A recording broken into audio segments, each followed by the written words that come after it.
Presentamos la Iglesia de los 9 millones con el pastor William Osmar Chamagua. Con el tema: empresarios políticos, corruptos, ineficientes, mentirosos. Muy buenos días, buenas tardes, buenas noches, saludos siempre, los gigantescos abrazos fraternos en millones de matatadas para cada uno de ustedes en cualquiera que sea el lugar de este globo terráqueo que llamamos planeta Tierra, en el cual usted se encuentre. Siempre es un privilegio para su servidor tener este espacio para que conversemos, para que analicemos, para que aprendamos, desaprendamos y reaprendamos juntos. Aquí nadie tiene la verdad absoluta, pero juntos, con el aporte de todos, con toda seguridad podemos encontrarla y encaminarnos por ese camino de bienestar colectivo como siempre ha de haber sido, y que sin embargo continuamos hasta el día de hoy, a más de 195 años de la muy cacaraqueada independencia, sin realmente tenerla. En este mes de septiembre de este año en curso 2016 aún no podemos celebrar ninguna independencia, pero lo que sí está claro es que podemos continuar soñando con ella y que podemos seguir trabajando para que un día en nuestro futuro, Dios permita sea cercano, podamos entonces en realidad celebrarla.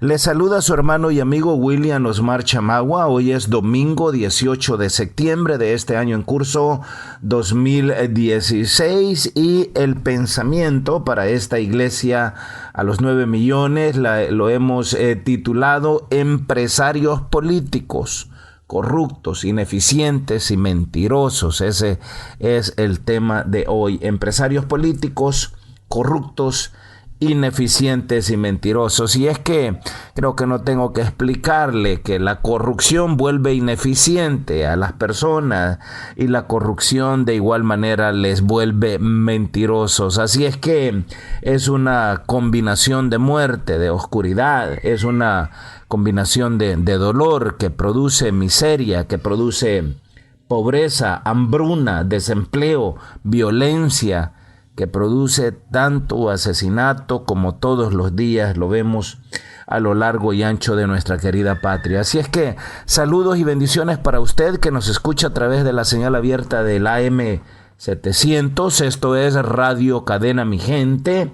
Y saludos y bendiciones para todos ustedes que nos escuchan alrededor del mundo en el www.migenteinforma.org. Y por supuesto a todos ustedes que nos escuchan a través de su teléfono celular fijo en todo lo largo y ancho de los Estados Unidos. Recuerde el número de teléfono en donde usted puede escuchar a Radio Cadena Mi Gente en vivo. Es el 712-432-6898, opción número 1, y ahí usted escucha Radio Cadena Mi Gente en vivo. Saludos y abrazos siempre a todo el colectivo de Radio Cadena Mi Gente. Gracias por ese esfuerzo y trabajo tesonero. Esto no es el trabajo de una sola persona, es el trabajo de todo un colectivo. Siempre recordándoles de la imperiosa necesidad de que nos apoye para poder nosotros servirle a usted. De la misma manera que esto no es el trabajo de una sola persona, sino de un colectivo. De la misma manera, Radio Cadena Mi Gente es insostenible por una sola persona y más bien debe de ser sostenida por toda la colectividad que es el pueblo salvadoreño. Gracias a ustedes, amados hermanos y hermanas, compañeros, compañeras que alrededor del mundo no han dejado hasta el día de hoy de apoyarnos. Continuamos con problemas financieros serios. Continuamos con dificultades en el equipo, con daños de una y de otra índole, con reparaciones de una y de otra cosa, porque ya Radio Cadena Mi Gente, usted sabe, a la vuelta de la esquina estará cumpliendo, Dios lo permita, 10 años de transmisión continua, 7 días a la semana, 365 días al año. Y pues ya usted ve, como es normal, nuestros aparatos también ya tienen varias horas recorridas y necesitan con más frecuencia que antes, ser reparados y ayudados para su correcto funcionamiento. Así es que gracias a nuestros hermanos en el Comité de Apoyo a Radio Cadena Mi Gente en Los Ángeles, California. Muchísimas gracias por la actividad que van a realizar este próximo fin de semana. Esos recursos, con la bendición del Señor, van a ser utilizados para pagar por las reparaciones que tenemos pendientes. Ya hemos enviado a nuestros hermanos las cartas de nuestros ingenieros, en donde nos hacen ver lo que se necesita hacer y los costos que hay que incurrir para reparar estas cosas que necesitan de ayuda en estos momentos. Así es que, una vez más, queriendo bendecirles a todos en el nombre de Cristo Jesús, nuestro gran Dios y Salvador, a Él sea toda la honra, la gloria y todo el honor. Siempre saludando a nuestros hermanos doctores Jorge Martínez y Arturo Flores, a sus familias, a sus empresas. Gracias siempre por la enseñanza que comparten con nosotros, y por supuesto siempre tenemos en nuestro corazón a nuestro amado hermano coronel Rafael Montalvo. Que el Señor Jesucristo lo tenga en gloria, y bendiciones para su amada esposa, a sus hijos y a su familia en general.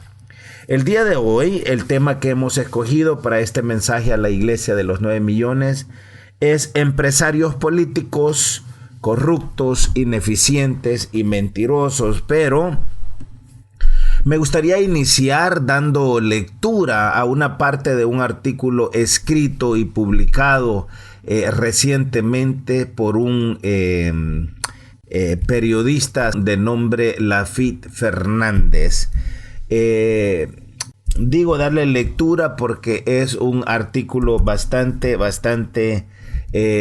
interesante, y él lo ha titulado ¿En dónde está el poder? Así es el nombre que lleva este artículo, ¿En dónde está el poder?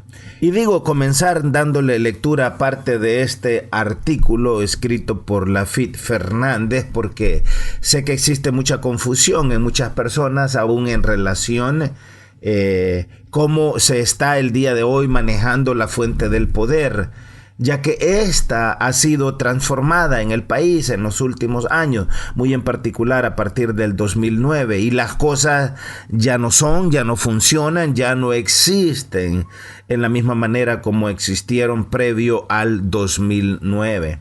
Ahora, esto causa que muchas personas, que muchos hombres y mujeres en El Salvador no comprendan el rol que la Sala de lo Constitucional está jugando en la actualidad, o el rol que el nuevo fiscal de la República está jugando también en estos días de hoy.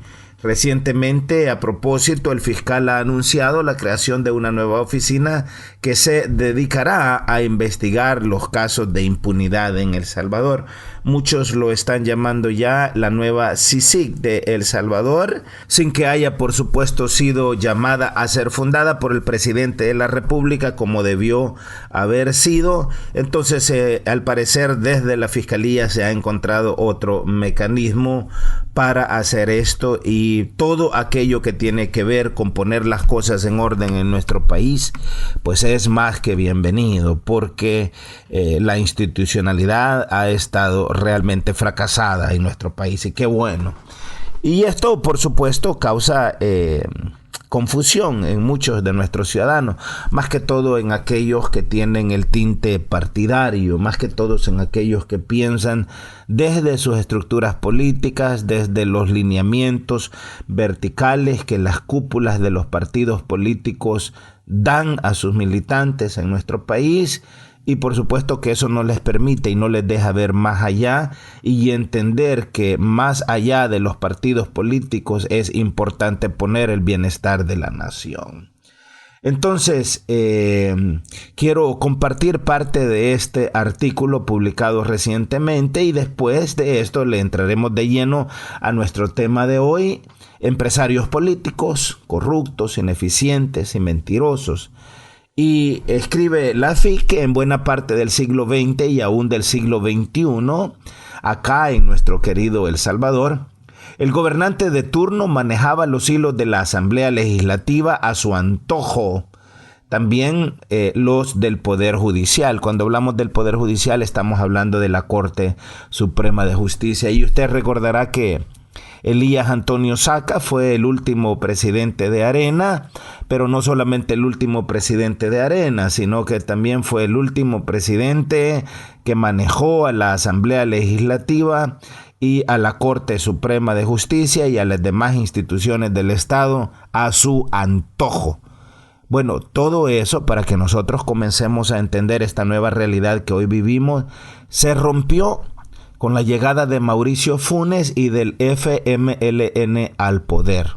Ahora, tenemos que estar claros, no se rompió por voluntad de Mauricio Funes y del FMLN, sino más bien por la voluntad de las circunstancias que la misma nueva realidad presentó.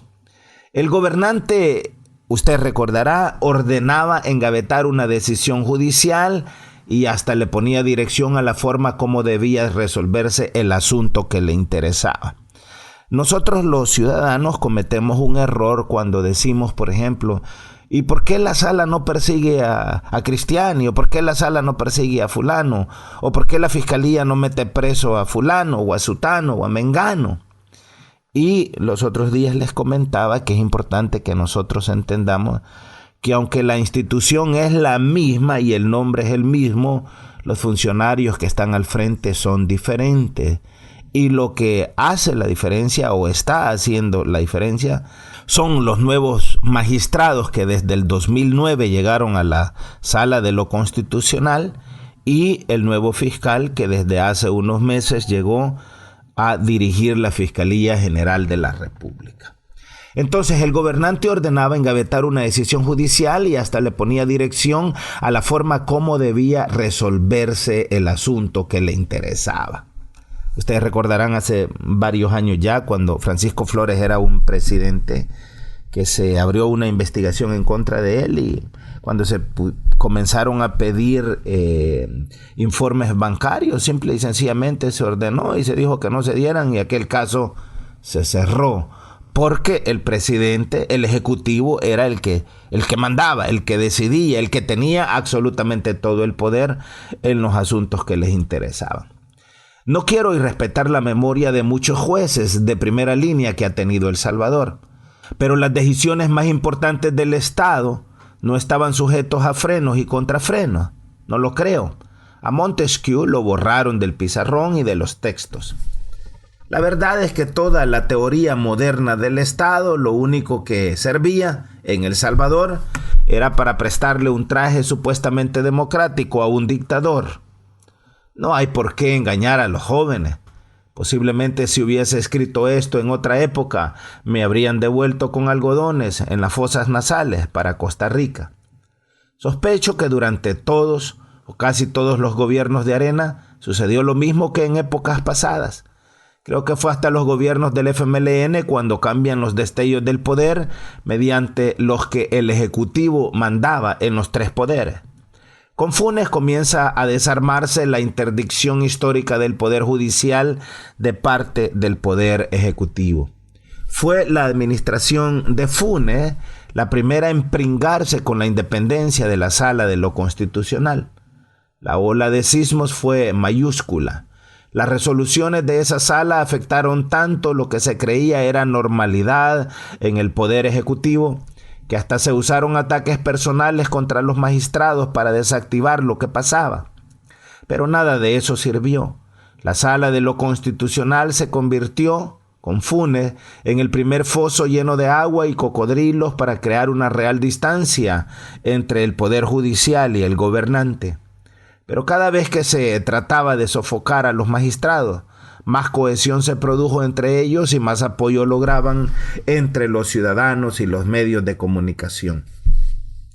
La lucha para que Funes no metiera ni las uñas en la sala de lo constitucional se fortaleció cuando la derecha se convenció de que si sobrevivía alguna tentación en la izquierda que violara la propiedad privada o las libertades públicas, esos 5 magistrados serían la última colina que defendería las libertades clásicas.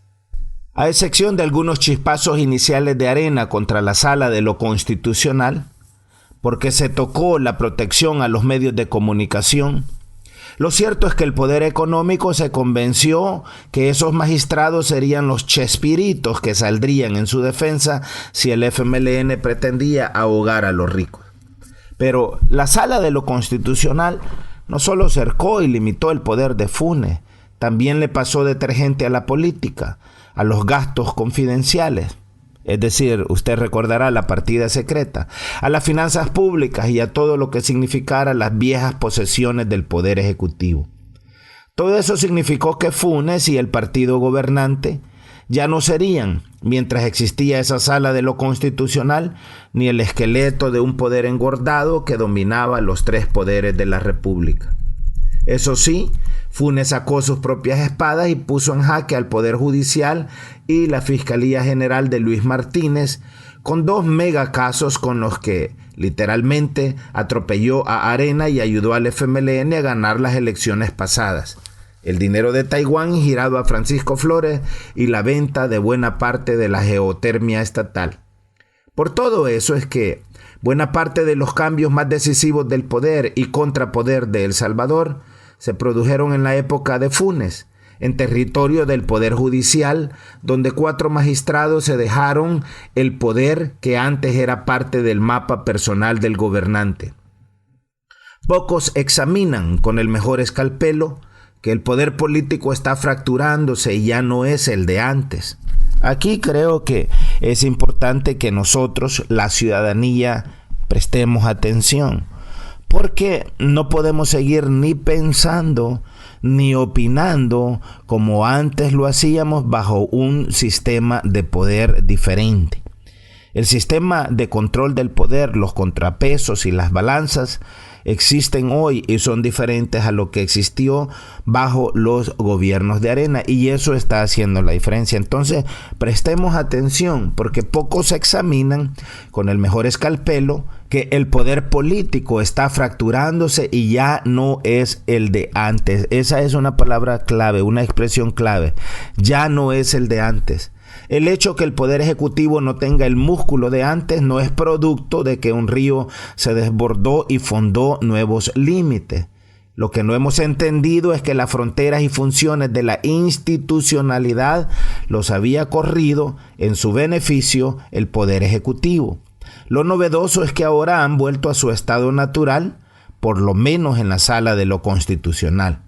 Y aunque algunos han comenzado a hablar de gobierno de jueces como nueva irrupción en la realidad salvadoreña, hay que reconocer que la voluntad de los magistrados de esa sala ha dejado poco como era antes. Cambiaron desde los partidos políticos hasta las formas de gestar leyes. Pero tal vez lo que sucede en El Salvador no es que el poder está cambiando.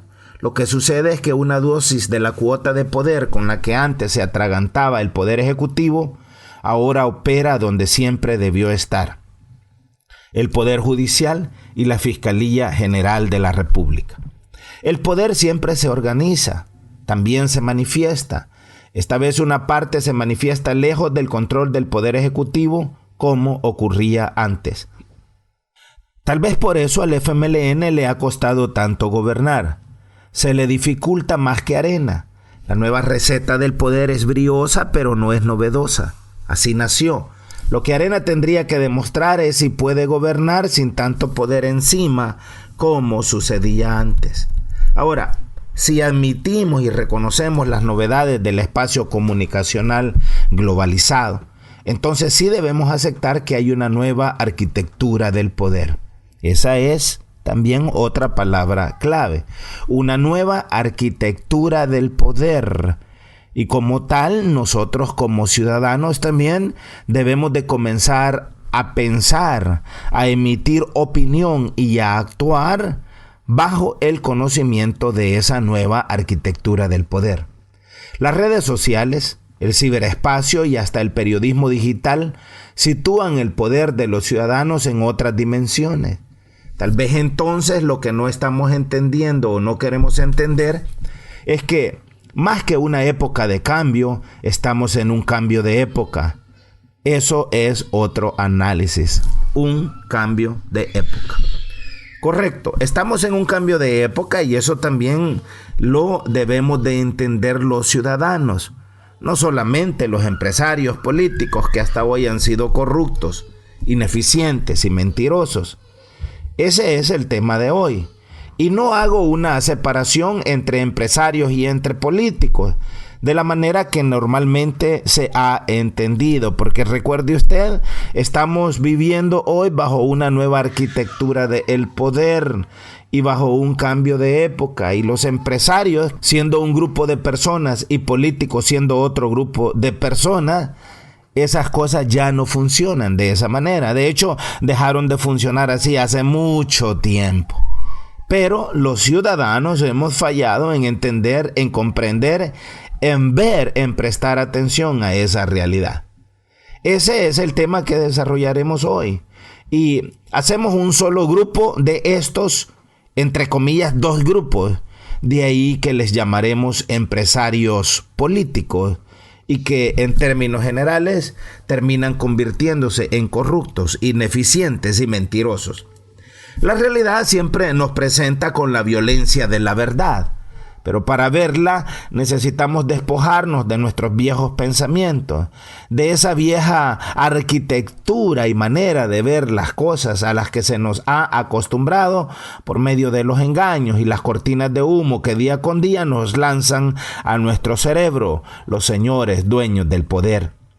Aquello que dice lo que está a la vista no necesita anteojos, siempre ha sido la verdad, pero es hasta recientemente que hemos comenzado a comprenderlo. Porque lo que está a la vista no siempre nos ha sido visible y hemos sido engañados con un quinimil de cosas que van más allá de nuestro entendimiento. Nuestro pensamiento ha sido manipulado hasta el cansancio. En nuestro país, por regla general, se nos ha enseñado a creer que los empresarios son un grupo de personas y que los políticos son otro grupo de seres humanos. Y digo, es mentira porque en la realidad más bien tenemos empresarios que descubrieron que la mejor forma de volverse multimillonarios era dejar de ser un empresario en la empresa privada, valga la redundancia, y convertirse en un empresario en la política, con acceso directo a la hacienda pública, al gobierno, al Estado, al poder. De ahí el enorme fracaso y la profunda corrupción en El Salvador, porque somos gobernados por empresarios políticos que son, por supuesto, corruptos, ineficientes y mentirosos. Gary Zukav dijo que cuando te comprometes profundamente con lo que estás haciendo, cuando tus acciones son gratas para ti y al mismo tiempo útiles para otros, cuando no te cansas de buscar la dulce satisfacción de tu vida y de tu trabajo, estás haciendo aquello para lo que naciste. Esto, por supuesto, no es lo que se hace desde el gobierno, porque yo en lo personal no creo que ser humano alguno haya nacido para robar y para dañar y para violentar y para matar a sus semejantes. Esos son los vicios de maldad que adquirimos en el camino y que nos llevan a la perdición y a la muerte eterna. Eleanor Roosevelt, ex esposa de un expresidente de los Estados Unidos, Franklin Delano Roosevelt, dijo: "El futuro pertenece a aquellos que creen en la belleza de sus sueños". Denis Gabor dijo que la mejor manera de predecir el futuro es inventarlo. Y eso es precisamente lo que hoy tenemos que hacer con nuestra sociedad, con nuestro país. Tenemos que inventarnos, crear, construir un nuevo futuro. Pero para eso debemos de dejar la vieja arquitectura del pensamiento y del poder, precisamente en donde pertenece, en el pasado. Construirnos así un nuevo presente para que el fruto sea un nuevo y mejor futuro. Todo ser humano nace con una esfera de influencia diseñada por Dios para servir y para mostrar el camino a los demás. Dios el Señor espera que nosotros usemos nuestra esfera de influencia precisamente de esa manera, para mostrar el camino a los demás y jamás para cerrarlo a nuestros semejantes, jamás para servirnos a nosotros mismos con la cuchara más grande, sino más bien para servir, ayudar y servir como puente a nuestro prójimo. De acuerdo al Cambridge Dictionary, es decir, al diccionario de Cambridge, la influencia es definida como el poder para afectar cómo otro ser humano se desarrolla, actúa o piensa. Nuestro Creador, el Señor, espera que nosotros utilicemos nuestra influencia de tal manera que aquellos en nuestro círculo de influencia, de nuevo, valga la redundancia, se desarrollen y actúen y piensen de una manera que sea de bendición a Dios y a los demás. Todos nosotros deberíamos de querer ser personas de influencia y de hecho todos nosotros deseamos eso, solamente que algunos, los menos por cierto, buscan influenciar de una manera negativa a los demás, engañándoles, mintiendo, manoseando el pensamiento y los recursos y la vida de la sociedad. De ahí que los empresarios políticos hacen muchísimo daño a millones y millones de personas porque utilizan sus influencias para corromper, para ser ineficientes y para mentir de una forma masiva. No podemos y no debemos ser tan egoístas que el bienestar del resto de la sociedad no nos importe. No podemos y no debemos ir por la vida pensando solo en nosotros mismos. De hecho, Jesucristo el Señor nos manda a que utilicemos nuestra influencia en pro del bienestar de los demás. Amaos los unos a los otros, nos dice el Señor. Todo eso nosotros, aún ignorándolo, fuimos puestos en este planeta para hacer una buena influencia a nuestro prójimo. Dios quiere que hagamos eso porque un día en el futuro cada uno de nosotros dará cuenta a Dios por todo aquello que hicimos mientras estuvimos en el cuerpo, haya esto sido de hecho o de palabra, cosas buenas o cosas malas. En Mateo capítulo 5 y verso 16, el Señor Jesucristo nos dice: así alumbre vuestra luz delante de los hombres.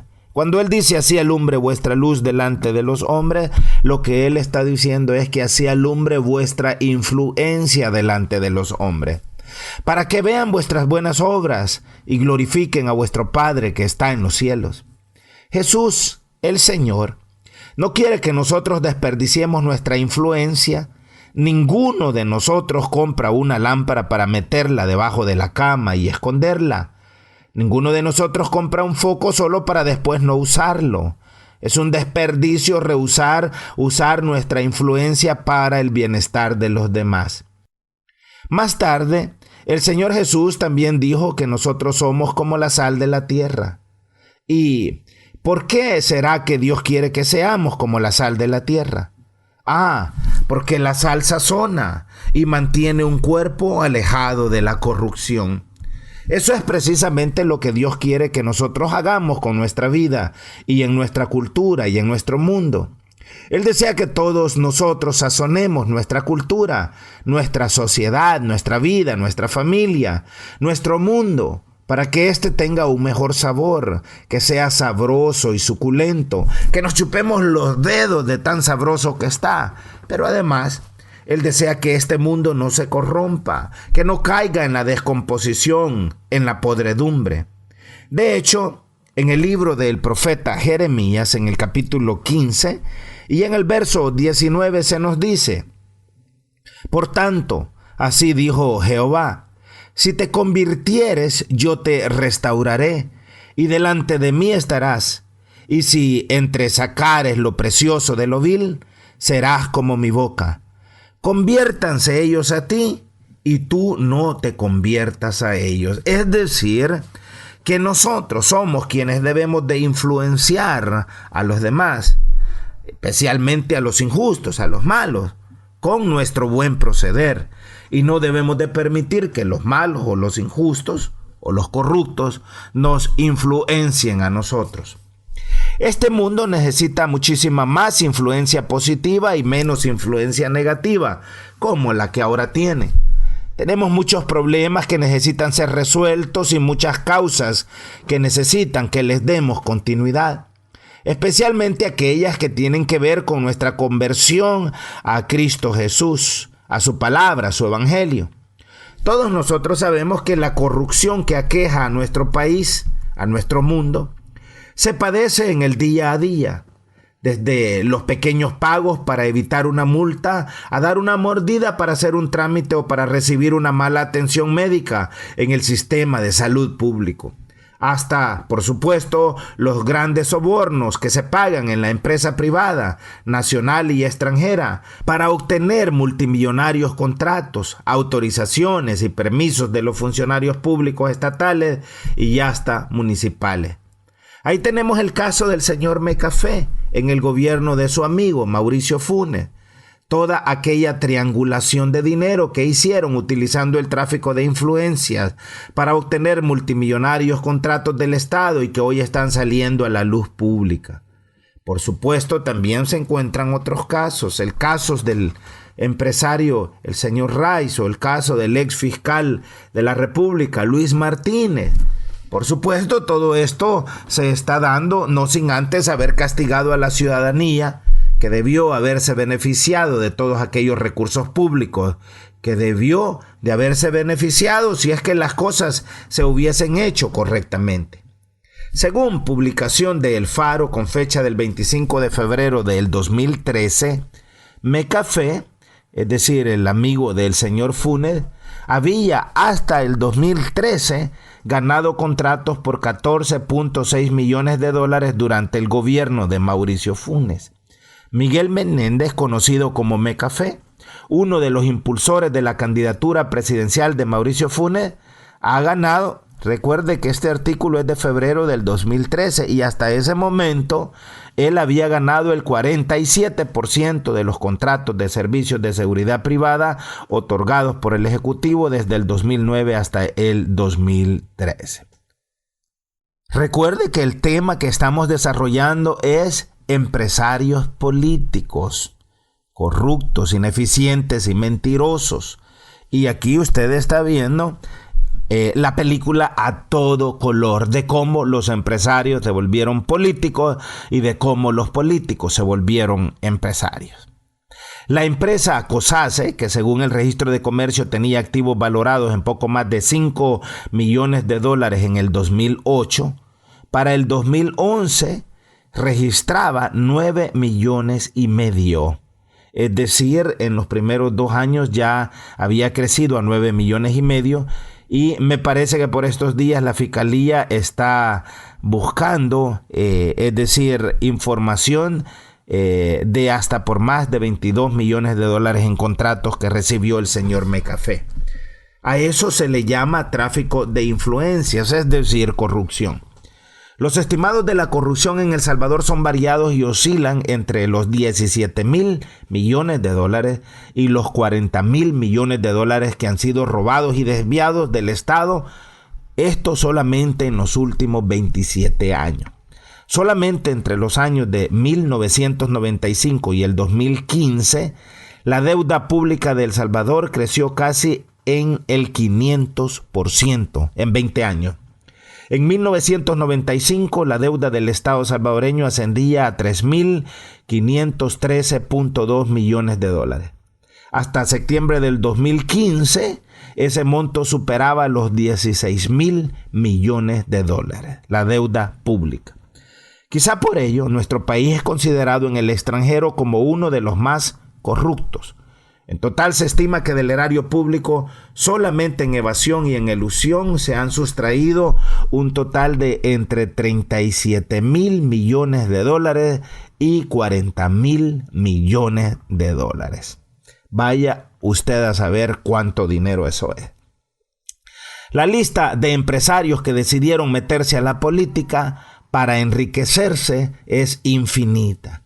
Podríamos mencionar empresarios de renombre que son los financistas de partidos políticos. No crea usted que muchos de esos centros comerciales tan bonitos en los que usted se va a pasear y a gastar su dinerito que le envían en remesas han sido construidos así porque los empresarios son exitosos.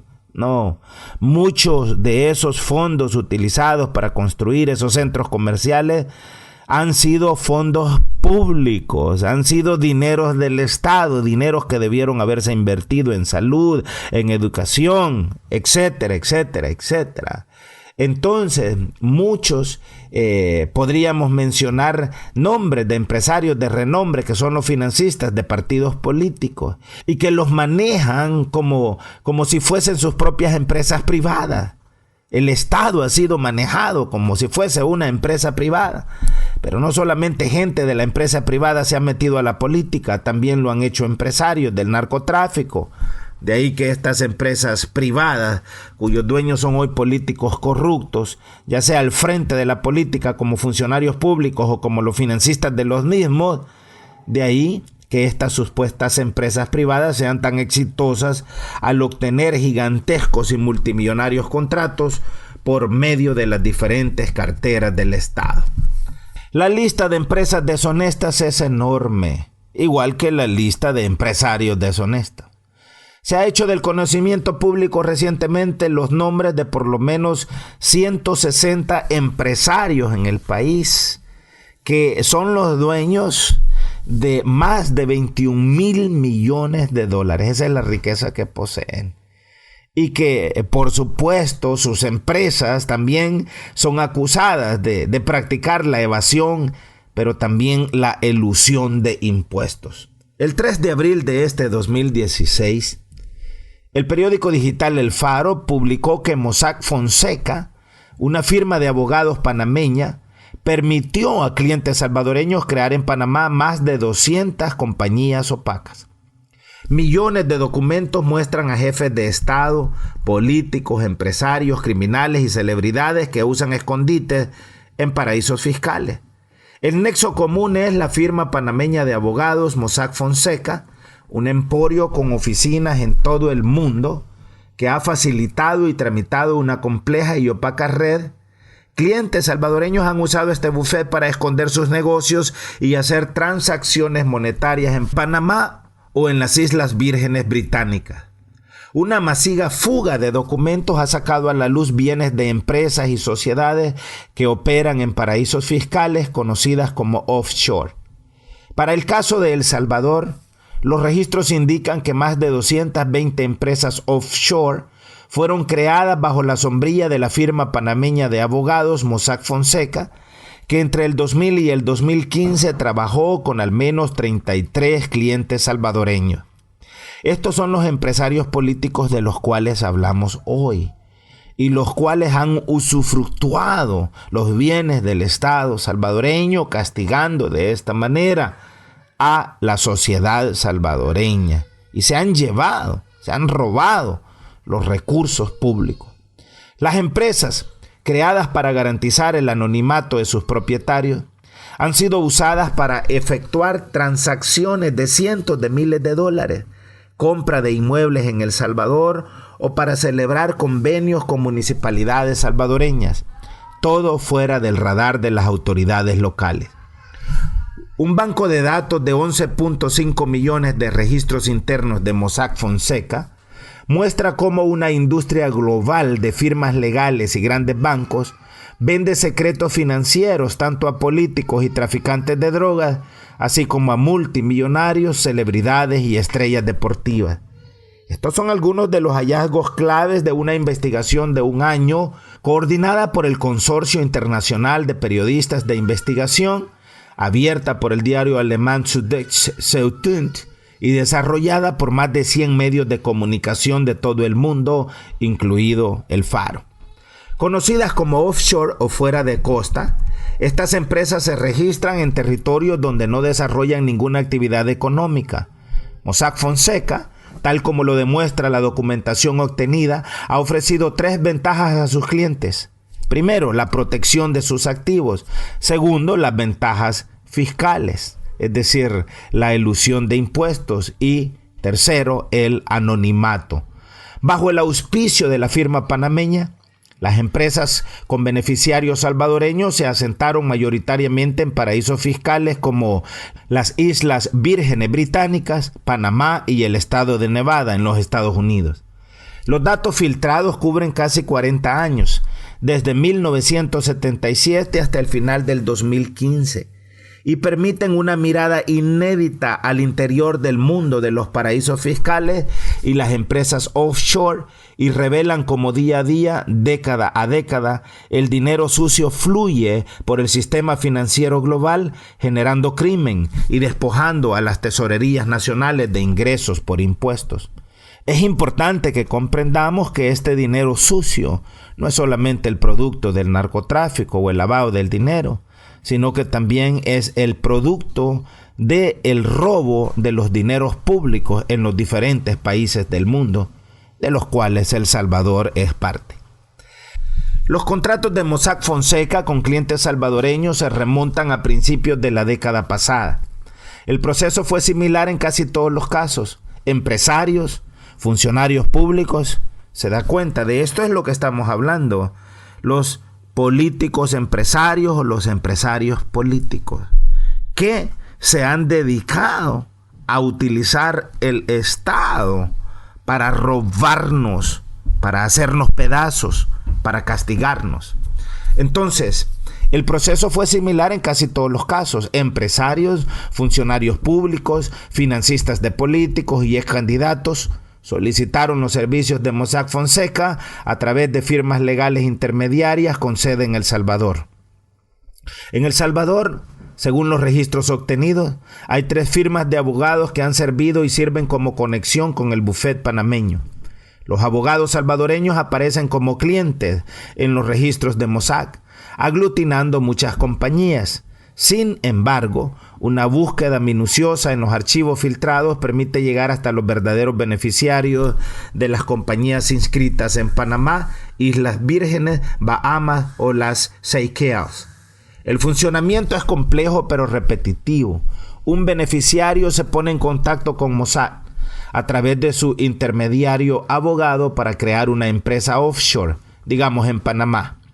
Mossack pone la lista completa de directores de la nueva empresa, generalmente empleados de la misma firma, residentes en colonias de clase media de la capital panameña, que además aparecen como directivos en otros cientos de empresas offshore. La nueva empresa, inscrita en el registro público panameño con esa junta directiva fantasma, depende de otra empresa más grande, una empresa Shell creada también por Mossack Fonseca mediante un procedimiento similar. Las reuniones de la junta directiva se hacen, según las actas, siempre en las oficinas del despacho panameño, desde donde se aprueban acuerdos para emitir acciones o poderes a los verdaderos dueños.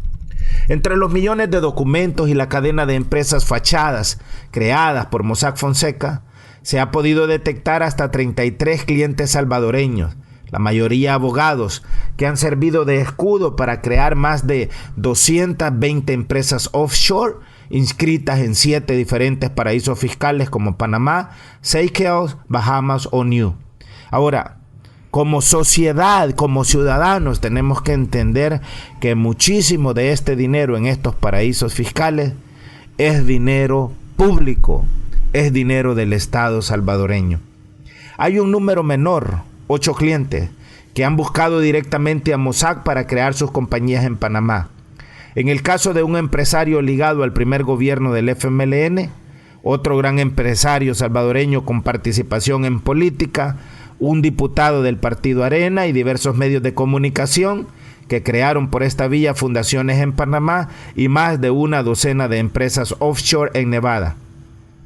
En Nevada, según muestran los registros, la firma legal trató de protegerse a sí misma y a sus clientes de las consecuencias de una acción legal en la Corte de Distrito de Estados Unidos, removiendo registros en papel de su sucursal en Las Vegas y haciendo que sus técnicos borraran registros electrónicos de teléfonos y computadoras.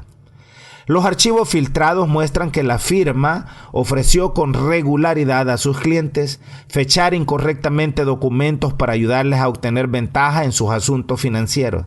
Era algo tan común que en el 2007 un intercambio por email muestra a empleados de la firma hablando de establecer una estructura de precios. Los clientes pagarían $8.75 por cada mes que la fecha de un documento corporativo fuera atrasada. Un caso similar ocurrió con una offshore de un empresario salvadoreño ligado al negocio de la seguridad. A través de un despacho intermediario, solicitó a Mossack un poder con 6 meses de retroactividad. Este empresario es el señor Mecafé, amigo del señor Funes, ligado directamente con él. El 19 de enero del 2016, El Faro también publicó otro artículo titulado 10 investigados por enriquecimiento ilícito a quienes hay que vigilar en el 2016. Un expresidente de la República por el partido Arena, otro expresidente de la República expulsado de Arena, un expresidente de la República por el FMLN, un expresidente de la Asamblea Legislativa, un ex vicepresidente de la República y 2 diputados de Arena son algunos de los casos con cuestionamientos sobre su crecimiento patrimonial que están en la agenda de la Corte Suprema de Justicia. De los más de 30 casos en estudio, estos 10 son los más importantes por el perfil de las personas bajo la lupa. Y así va la vida. Los señores empresarios, políticos, que además son corruptos, ineficientes y mentirosos, y que se lucran por lo menos en 3 diferentes maneras del Estado. Primero, a través del tráfico de influencias que les permite obtener jugosos y multimillonarios contratos del Estado. Es decir, ellos simplemente dicen, así se debe de hacer las cosas, me dan este contrato y se acabó. Todo eso es ilegal. Después que agarran esos multimillonarios contratos, se dedican a evadir los impuestos y se dedican a eludir también los impuestos. Por supuesto, existen muchas más cosas ilícitas que llevan a cabo. Son cientos o quizás miles los casos de corrupción política corporativa que manchan a nuestra sociedad, las sociedades público-privadas en nuestro país. No olvidemos, por supuesto, la privatización de la banca en El Salvador, la de los sectores de obras públicas, de salud, del sector azucarero, el sector de la infraestructura en el país, el sector de la energía eléctrica, el sector del agua, el sector de las comunicaciones y, en fin, podríamos mencionar una infinidad de sectores y casos desde los cuales se ha estafado a nuestro país, se ha estafado a nuestra ciudadanía y que ha traído como producto este país tan violento y miserable que hoy tenemos. Todo el producto del trabajo de empresarios políticos corruptos, ineficientes y mentirosos. Es por esto que desde el gobierno se debería de impulsar por lo menos 2 pilares fundamentales. Se debería de crear un sistema nacional de transparencia que obligue a más sujetos, a más poderes, a más entes políticos a que tengan que rendir cuentas claras del gasto y de la inversión o de cómo dedican o a qué se dedican los recursos públicos. Debería de llevarse a cabo también la creación de un sistema nacional anticorrupción. Desde hace unos meses ya la población ha insistido en la creación de una CICIE, un instrumento que debía de haber sido solicitado por el Ejecutivo. Pero dado la renuencia del presidente a hacerlo, tal parece que la CICIE comenzará a operar en los próximos días en el país bajo otro nombre y bajo otra figura. Ya no desde el Ejecutivo, pero desde la Fiscalía. Un medio digital publicaba el día de ayer que versión de CICIG salvadoreña empezará su trabajo en octubre con apoyo de los Estados Unidos y de otros gobiernos. La unidad iniciará su trabajo con 10 fiscales y cuenta con el apoyo de varios gobiernos como el de Estados Unidos, Gran Bretaña, Canadá, España y Colombia. Para el próximo mes de octubre se espera que empiece a funcionar la unidad anti-impunidad de la Fiscalía General de la República, con al menos 10 fiscales, y aunque tendrá su propio financiamiento, varios gobiernos se han mostrado interesados en darle apoyo. La unidad funcionará como una CICIES y cuenta con el visto bueno de gobiernos como Estados Unidos, Gran Bretaña, Canadá, España y Colombia. El embajador de Gran Bretaña en El Salvador, Bernard Garside, expresó su apoyo al fiscal general Douglas Meléndez en su combate contra la corrupción, según lo hizo ver en su cuenta de Twitter, donde compartió este 14 de septiembre una fotografía en la que los respectivos embajadores de estos países acompañan a Meléndez. Por su parte, el gobierno de Salvador Sánchez Serén igualmente se ha mostrado a favor de la nueva unidad para perseguir la corrupción, pero ha pedido al fiscal general imparcialidad, así como que se incorpore a la PNC en el trabajo. De momento, la unidad cuenta con 160 casos para investigar, explicó el fiscal. El ministro de Seguridad, Mauricio Ramírez Landaverde, señaló que el país necesita un mecanismo para sacar adelante la lucha contra la impunidad y la corrupción, y este no tiene que ser nada más el trabajo de una institución.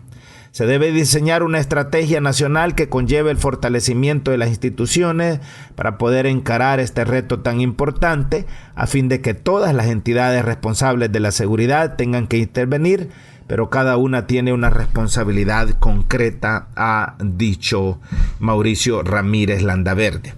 En tanto, el presidente de la Corte Suprema de Justicia, Armando Pineda, expresó que la labor de la unidad debe estar enmarcada dentro de lo que establezca la Constitución y que realmente realice el combate a la corrupción.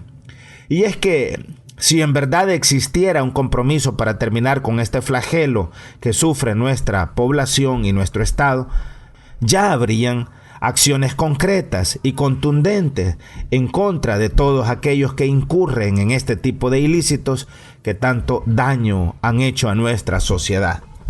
Desafortunadamente, en este gobierno actual, no solamente no hemos visto que esto se haga, sino que además con tristeza hemos sido testigos de cómo se ha tratado de encubrir a actuales y a exfuncionarios corruptos. Se ha tratado de encubrir a empresarios, a banqueros, a políticos, a servidores públicos de primer y de segundo nivel, y eso simplemente no debe de continuar siendo posible. En el tema de los funcionarios corruptos, en los años que el ahora acusado exfiscal Luis Martínez dirigió la Fiscalía General de la República, jamás se escuchó de investigaciones por tráfico de influencia o de investigaciones por cohecho a servidores públicos o extranjeros. Nada de eso se llevó a cabo, y no ha sido hasta que ha llegado el actual fiscal que la sociedad salvadoreña ha comenzado a escuchar de estas cosas. Frente a la magnitud del problema de corrupción que enfrentamos, las averiguaciones son mínimas realmente. Los responsables no han sido consignados ni perseguidos. ¿Cuántos empresarios políticos, que además son corruptos, ineficientes y mentirosos, han sido o están siendo investigados por peculado, por el ejercicio indebido del servicio público, o por el abuso de autoridad, o por cohecho, o por delitos contra la administración de justicia, o por extorsión, o por administración fraudulenta, o por tráfico de influencia, o por enriquecimiento ilícito, o por uso indebido de atribuciones, o por abuso de autoridad, o por mantener relaciones ilícitas con pandilleros, o el crimen organizado, o por lavado de dinero? Y podríamos seguir y seguir y seguir, y la respuesta sería la misma. El número de investigaciones hasta el día de hoy ha sido absolutamente mínima. Por supuesto, con suma esperanza estamos viendo lo que recientemente desde esta nueva fiscalía se está llevando a cabo. Este es el retrato de la sensibilidad que ha tenido el gobierno respecto de un tema que lastima todo el desarrollo del pueblo salvadoreño, ya que permite, entre otras cosas, la operación del crimen organizado a los más altos niveles de nuestro estado.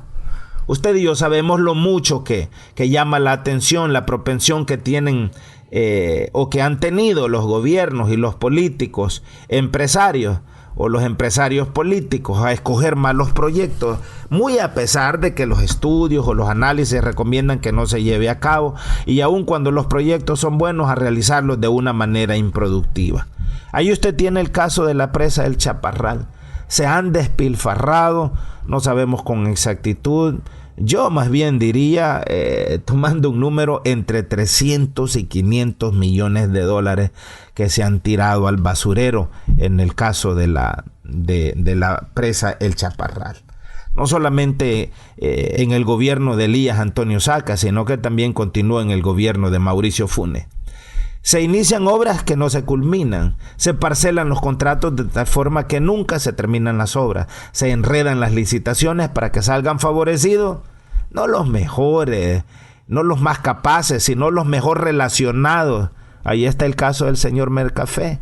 Y como él, hay muchos otros casos de empresarios políticos que se han beneficiado del erario público y del tráfico de influencia a lo largo de la vida del Estado salvadoreño. Entonces, esto lo hemos visto a lo largo de décadas y décadas y décadas de años.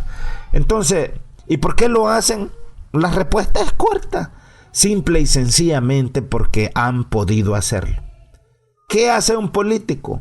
No hay diferencia con lo que hace un empresario. Tanto el empresario como el político, que ahora son el mismo, buscan una necesidad y la cubren. Una de las definiciones de un empresario político es aquella persona que intenta obtener beneficios a cambio de reformas o de influencia. La forma más entendida del concepto es otra, y se refiere al hombre de negocios que intenta ganar beneficio mediante subsidios, proteccionismo, contratos del gobierno o influencias políticas. Esto es lo que conforman los lobbies. Este sistema es que nos lleva al capitalismo de amigotes o cronicapitalismo, lo cual es al final el capitalismo salvaje que nos tiene hechos pedazos. Ahí usted ve la amistad de don Enrique Reich con José Luis Merino, máximo dirigente del FMLN. ¿Qué usted cree que es eso? Es tráfico de influencia. ¿Qué usted cree que es eso? Son empresarios tratando de obtener beneficios a cambio ¿de qué? De dinero, de reformas, de influencia. Y al final, ¿quién paga esos platos rotos? La población salvadoreña. Usted sabe que todos estos grupos de poder, que también son conocidos como poderes fácticos y que son dirigidos por empresarios políticos o por políticos empresarios que terminan siendo corruptos, ineficientes y mentirosos, pero usted sabe que ellos tienen sus propias argollas del poder, y a esas argollas de poder también se les llama las cúpulas de los partidos políticos, que han implantado este bipartidismo grosero en nuestro país y que han tenido a la población cercada y encadenada a la esclavitud financiera, mental, espiritual, emocional, violenta, etcétera, etcétera, etcétera. Entonces, ¿qué es lo que pasa una vez que los señores del poder de las cúpulas partidarias dan una orden? Que simple y sencillamente los servidores de ellos tienen que cumplir con esa orden, porque de otra manera los destrozan y los sacan de ese lugar. Entonces terminan al final embruteciendo a la sociedad, terminan endeudando más y más al país, haciendo préstamos y préstamos y préstamos a esa gran vaca usurera internacional, y continúan manteniendo al Estado sujeto a esa constante refinanciación de esa deuda que nunca podrá ser cancelada, porque nunca van a dejar de robarse los dineros públicos. Entonces, ¿cuál es la diferencia entre un político y un empresario? Bueno, si nosotros lo vamos a ver teóricamente, el empresario necesita el favor del mercado para triunfar. Es decir, el favor de sus clientes, que sus clientes les compren, les inviertan, gasten en ellos. Necesitan el favor de sus acreedores, de sus accionistas, de sus proveedores. La pérdida de confianza destruye al empresario de una forma instantánea. El político, por el contrario, no necesita el favor del mercado, es decir, no necesita que la gente le gaste, no necesita el favor de sus clientes o de acreedores o de accionistas o de proveedores. Los políticos no necesitan el favor del mercado, es decir, de la gente. En todas las naciones, en la mayoría de las naciones, casi siempre hay dos partidos mayoritarios que controlan el país, no importa lo que hagan. Solamente necesitan el favor de las corporaciones, de los demás políticos, de la oposición, de las asambleas legislativas o parlamentos, como son llamados en muchos países, o de los pueblos o de los lobbies para conseguir sus fines. Entonces, un empresario teóricamente no puede saltarse la legalidad. El político sí, porque el político es el que hace las leyes. Los medios políticos en sentido amplio son como el gobierno, los partidos, los sindicatos, las patronales. Estas se financian o se autofinancian mediante el robo de nuestros impuestos. Estoy hablando en términos generales. El fraude de la deuda o la extorsión de las tasas y de las multas. Si un empresario usara estas herramientas para crecer, iría en términos teóricos a la cárcel. Entonces, ¿qué es lo que los empresarios en El Salvador han hecho históricamente para protegerse de no ir a la cárcel? Se han metido a la política. O han contratado a otros para que se metan a la política y hagan el trabajo sucio de ellos. De tal manera que hoy en la Asamblea Legislativa tenemos a muchos diputados que son los trabajadores y los esclavos y los serviles de muchos empresarios que tienen mucho dinero en El Salvador. Entonces, los tienen ahí para que protejan el interés de sus empresas, los capitales de sus empresas. Pero muchos empresarios, ellos mismos han optado por meterse a la política. Entonces, teóricamente, un empresario tiene que ser responsable de sus acciones, porque si vende, por ejemplo, artículos o cosas que están dañadas o defectuosas o que son falsas, tarde o temprano va a tener que pagar por ese abuso. Estoy hablando teóricamente. Entonces, un empresario puede fabricar una línea de artículos que a la gente no le gusta. Es decir, cuando digo la gente, estoy hablando del mercado. Y si a la gente no le gusta, pues pierde y retira ese producto del mercado. El político es todo lo contrario. Las acciones del político no tienen consecuencia. En El Salvador, por ejemplo, hay escándalos todos los días. Y ningún político dimite, ningún político renuncia a su cargo, ni se le juzga. Incluso si hacen políticas nefastas para el país, son asumidas como simple y sencillamente gajes del oficio. Vea cuántas malas leyes han sido hechas ahí en la Asamblea Legislativa. ¿Y quién es responsable? Nadie. Vea cómo han fracasado hasta el día de hoy los gobiernos de El Salvador. ¿Y quién es responsable? Ahí usted tiene al señor Cristiani, por ejemplo. El gobierno de él fue todo un fracaso. ¿Y qué es el señor Cristiani? Un empresario. Y ya ha pagado el señor Cristiani por sus delitos, por sus errores cometidos mientras fue presidente. No. Ahí está España requiriéndolo a él y a muchos en la Tandona responsables de lo del caso de los padres jesuitas en noviembre de 1989 y han pagado por eso. No, ¿por qué? Porque son políticos. Entonces, los empresarios, para cometer sus fechorías y sus ilícitos, se meten a la política porque dentro de la política hay protección y se protegen con el manto del Estado.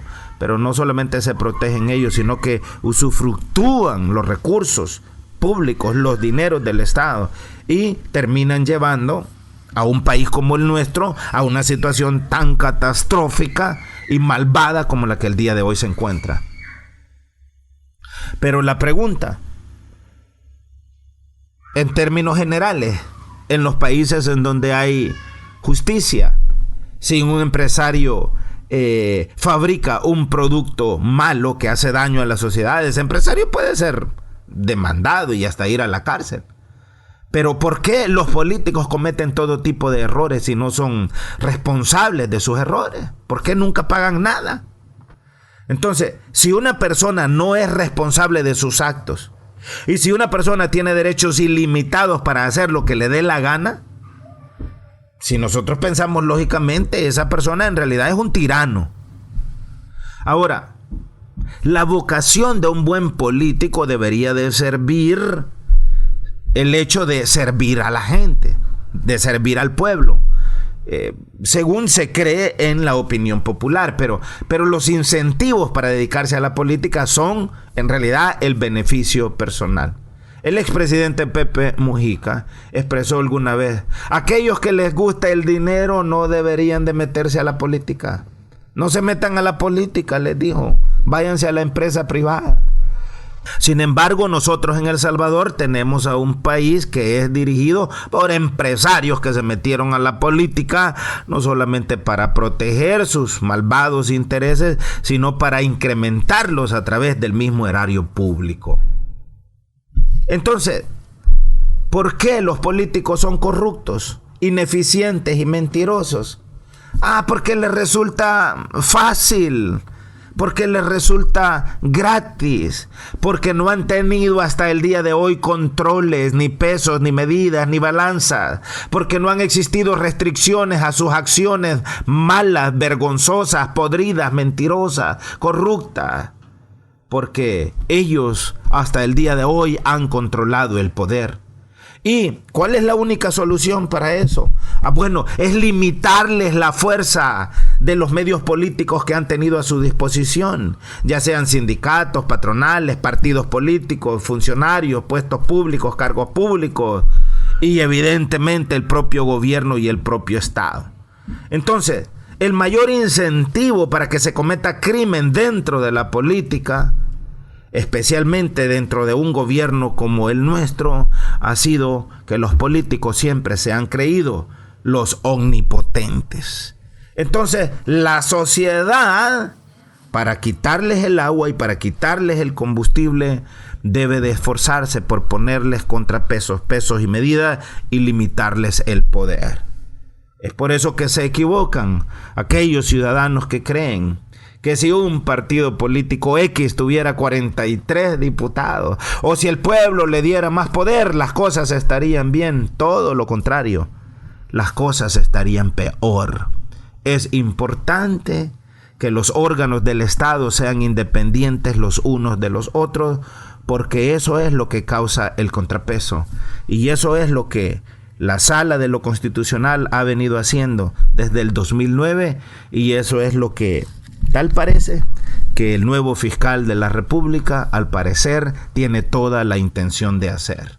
Así es que, pueblo de El Salvador, que la paz del Señor Jesucristo sea con todos y con cada uno de ustedes. Siempre es un privilegio saludarles, siempre es un privilegio conectarnos, siempre es un privilegio estar en comunicación con todos ustedes. En breve, nuestro hermano Miguel Ángel, y si nos escucha en la retransmisión en horas de la tarde, nuestro hermano Rodrigo Colindres, vienen con líneas abiertas para que usted y yo podamos participar, aprender, desaprender y reaprender, y podamos debatir de una forma sana, si es que así usted lo desea. Una vez más, que la paz del Señor Jesucristo sea con todos desde hoy y para siempre. Amén, amén, amén.